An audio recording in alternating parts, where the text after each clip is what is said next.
झुंझुनू के उदयपुर वाटी में वकीलों का अनिश्चितकालीन भूख हड़ताल धरना प्रदर्शन शुरू। उदयपुर वाटी उपखंड कार्यालय परिसर में अभिभाषक संघ उदयपुर वाटी के अध्यक्ष श्रवण कुमार सैनी के नेतृत्व में सभी वकीलों ने अनिश्चितकालीन भूख हड़ताल शुरू कर दी है।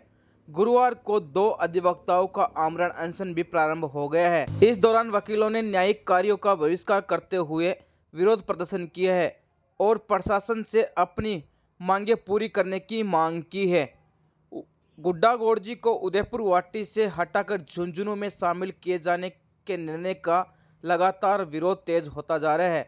वकीलों का कहना है कि गुड्डा गौड़जी को पुनः उदयपुर वाटी उपखंड क्षेत्र में जोड़ा जाए, क्योंकि वर्तमान व्यवस्थाओं से किसान और आमजन समय के साथ साथ धन की भारी बर्बादी हो रही है।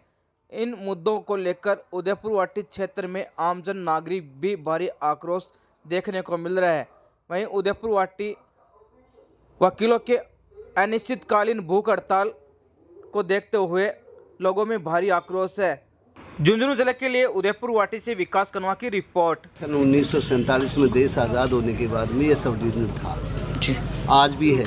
सब डिवीज़न होने से नहीं, इसका जो जुरिडिक्शन बांटा गया उससे गुड्डा तहसील को यहाँ से ऑस्ट्रेट किया गया। ये विवाद की बात है, और ये विवाद की बात इसलिए भी है क्योंकि सरकार ने एक फैसला किया था। उस फैसले के तहत ये कहा था कि पूर्व की स्थिति वो बहाल की जाएगी। हम पूर्व स्थिति के अंदर गुड्डा तहसील थी, वो हमारे यहाँ थी, उसको यहाँ से निकाल कर राजनीतिक द्वेषता से वहाँ ले जाया गया। और वहाँ राजनीतिक द्वेषता से ले जाने से नहीं, पब्लिक इतनी त्रस्त है वहाँ से कि वहाँ जो भी काम होता है, वो भी जो काम के लिए जाता है वो रोक कर के वापस आता है, वापस आकर के हमारे पास रोता है। हम मजबूर हैं, पब्लिक मजबूर है, जनता मजबूर है। इससे त्रस्त होकर के हमने ये कठोर निर्णय लिया, जिसके तहत हमारे 2 साथी अधिवक्ता हैं वो 2 आमरण अनशन पर बैठे हैं, 3-3, 4-4 कर्मिक अनशन पर बैठेंगे। ये जब तक चलेगा हमारा, जब तक कि हमारी मांगें जायज़ मांग है वो पूरी नहीं होगी। जी और मैं हनुमान सिंह एडवोकेट बैठे, और बाकी ये 5 सदस्य हैं कार्मिक रूप से हम 5-5, 10-10 सदस्य रोज बैठेंगे और चेंज होंगे। बाकी हम 24 घंटे यहीं पर रहेंगे और ये धरना हमारा लगातार जारी रहेगा। और अगर सरकार हमारी तरफ ध्यान नहीं देगी तो आने वाले समय के अंदर हम जल भी त्याग देंगे। मांग काफ़ी दिनों पुरानी है कि गुड्डा तहसील जो नीम का थाना जिला बना था, तब उदयपुर वाटी को तो नीम का थाना जिले में शामिल कर दिया गया था। उदयपुर वाटी तहसील और उपखंड उदयपुर वाटी ना झुंझुन गुड्डा तहसील को झुंझुन उपखंड में शामिल कर दिया गया था। तब तक तो कोई बात नहीं थी, परंतु नीम का थाना जिला समाप्त कर दिया गया। समाप्त करने और नीम का थाना ही नहीं, और भी जिले समाप्त किए गए थे, जहाँ की पूर्व स्थिति बहाल कर दी गई। जो जिले के क्षेत्र काटा गया था उसको वापस उसी जिले में शामिल कर दिया गया। परंतु केवल राजस्थान में उदयपुर वाटी उपखंड की तहसील गुड्डा गौड़जी को आज भी झुंझुनू उपखंड में आके शामिल कर रखा है। उसका विरोध हमारा काफ़ी दिनों से मांग थी कि गुड्डा तहसील के जो राजस्व पत्रावलियाँ हैं, राजस्व न्याय क्षेत्र उन्हें उदयपुर वाटी उपखंड अधिकारी को दिया जाए। परंतु सरकार के तक हमने ये सारी बातें पहुँचाई। यहाँ के प्रभारी मंत्री को भी हमने 3-3 दफा ज्ञापन दिया। उदयपुर वाटी आई तब भी दिया, झुंझुनू भी दिया और जयपुर भी उनको दिया, कोई सुनाई नहीं। उप मुख्यमंत्री दिया जी उदयपुर वाटी आई तब भी उनको दिया, उनको जयपुर भी हमने ये ज्ञापन भिजवाया है उनके पदाधिकारियों के माध्यम से। मुकेश जी दादी जी उदयपुर वाटी आए, उनको यहाँ भी दिया, जयपुर भी उनके पास गए। माननीय मुख्यमंत्री जी को हमने ज्ञापन काफ़ी दफे पहुँचा चुके, उनसे मिलने के लिए हमें समय नहीं मिला, काफ़ी प्रयास किया पर मिलने के समय नहीं मिला उनसे। हम चाहते हैं कि हमारी जो उपखंड उदयपुर वाटी की जो स्थिति पूरी, जो आज़ादी के समय से ही ये स्थिति बरकरार थी, उस स्थिति को हमें अलग अलग विभाजित करके कोई राजनीतिक षड्यंत्र के तहत ये किया गया है उदयपुर वाटी को कमजोर करने का। केवल कमजोर करने के लिए हम ये चाहते हैं कि उदयपुर वाटी का क्षेत्र जो पूर्व स्थिति थी वो पुनः बहाल की जाए। गुड्डा तहसील को उदयपुर वाटी उपखंड में शामिल किया जाए, जिससे वहाँ उस क्षेत्र के जो काश्तकार वर्ग है, किसान वर्ग है, जो झुंझुनू के मात्र एक उपखंड न्यायालय के जो अपनी पत्रावली लिए वहाँ जाता है, बाकी सारा कार्य क्षेत्र उदयपुर वाटी में है। सिविल मामले उदयपुर वाटी में सुनाई होते हैं, फौजदारी मामले उदयपुर वाटी में सुनाई होते हैं, पंचायत समिति उदयपुर वाटी है, सारे जो उच्च अधिकारियों के कार्यालय हैं वो अधिकांश उदयपुर वाटी में है।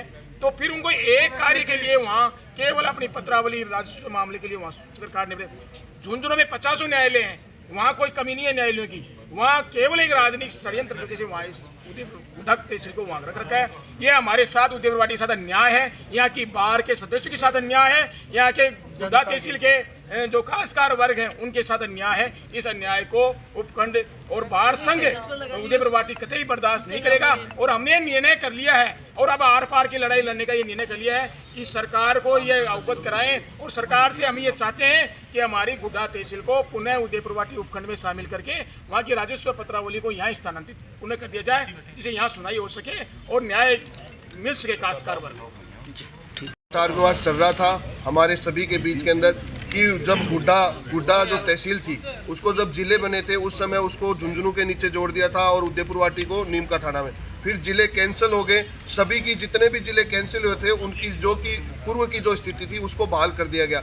लेकिन ऐसा क्या राजनीतिक कारण है, क्या दबाव है, हमें समझ नहीं आ रहा है। इतने दिन हमने जो प्रयास किए, हमने मुख्यमंत्री जी को भी ज्ञापन दिया है, अपने प्रभारी मंत्री जी अविनाश जी गहलोत जी है उनको भी दिया, सभी को ज्ञापन दिया। हमने प्रयास किया कि जो मांग वाजिब तरीके से हो जाए, लेकिन सरकार की आंख नहीं खुल रही है। तो अभी फिर हमने बार संघ ने और सभी सदस्यों ने मिलकर ये निर्णय लिया है कि अब लड़ाई लंबी चलेगी और कोई भी जो आंदोलन होता है वो बलिदान मांगता है, तो हम साथी बलिदान देने के लिए भी तैयार हैं। और ये एक बहुत बड़ा राजनीतिक षड्यंत्र है, इसको उदयपुर वाटी को कमजोर करने का षड्यंत्र है ये। और मैं तो पत्रकार बंधुओं से भी कहना चाहता हूं कि आप भी उदयपुर वाटी के हैं और इस मांग को आगे आप भी पहुंचाएं, मीडिया के माध्यम से हमारी इस बात को रखें, क्योंकि अगर उदयपुर वाटी कमजोर हुआ तो फिर धीरे धीरे उदयपुर वाटी को खत्म करने का प्रयास किया जा रहा है और वो अगर अपने प्रयास में सफल हो गए तो उदयपुर वाटी एक दिन समाप्त हो जाएगा। इसकी और हमें सभी को, और इसमें व्यापारी वर्ग भी प्रभावित है, एक छोटा चाय वाला है वो भी प्रभावित है, बाहर जितने भी टेम्पू वाले हैं वो भी प्रभावित है। कोई भी व्यक्ति जब गुड्डा से आते थे, यहाँ पे मान लो क्लाइंट जो आते थे उनके अनेक काम होते थे, वो सभी प्रभावित है। इस बात को रखने वाला नहीं था, लेकिन मैं आपसे निवेदन करना चाहता हूँ कि सभी भाई हम एकजुट हैं और हमें संघर्ष 24 घंटे नहीं, जब तक ये आंदोलन जारी रहेगा, जब तक हमारी मांगे पूरी नहीं होगी।